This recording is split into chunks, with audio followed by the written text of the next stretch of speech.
public art that you see in Spartanburg has come up through the private sector and by individual donors and by groups that have gotten together to beautify the city. That you come around a corner in Spartanburg and you'll see a statue. It might cause you to think what it's about. It causes people to take pride in their community. I came here after working as city manager in Beverly Hills, California for 20 years. And we were a town that had remarkable public art. But you know, as I got here to Spartanburg, I realized that every community's public art is its own. And the art here is very personal. It is, for the most part, artists from the area or pieces that speak to the people in the area. And it's a very personal thing and a very special feeling about this community. In Spartanburg, we've got sculptures, we've got fountains, we've got big initiatives to improve sidewalks, roadways. It's just the whole concept of improving the beauty of a community. We've been very fortunate that our corporate community and individual citizens have been generous in developing art for the public's enjoyment.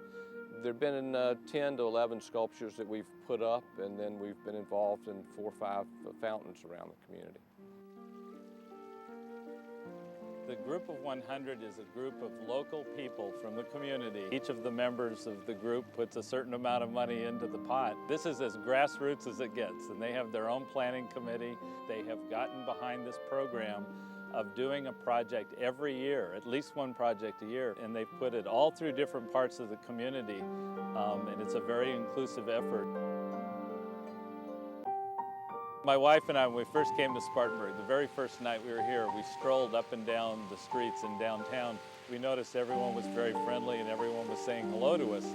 And out of that new habit I was developing, I turned to my right and I nodded and said hello to this man who turned out to be a bronze statue reading the Wall Street Journal. By far my favorite piece of public art in the city is the piece at Barnett Park called The Circle of Friendship, that depicts children at play playing Ring Around the Rosie, and they leave a gap between the hands of the last 2 children. And you see the kids come up and grab those 2 hands and become part of the circle of friendship. And it's a very, very moving piece. Self-Made Man, I think, is an impressive piece. It's probably the biggest in the collection. We've got Emily Dickinson. I think she's one of my daughter's favorite poets, and so that's a favorite one too. Public art really talks about who we are in many ways. I think every community has its own uniqueness. In Spartanburg, the fountains and the public art really address who we are.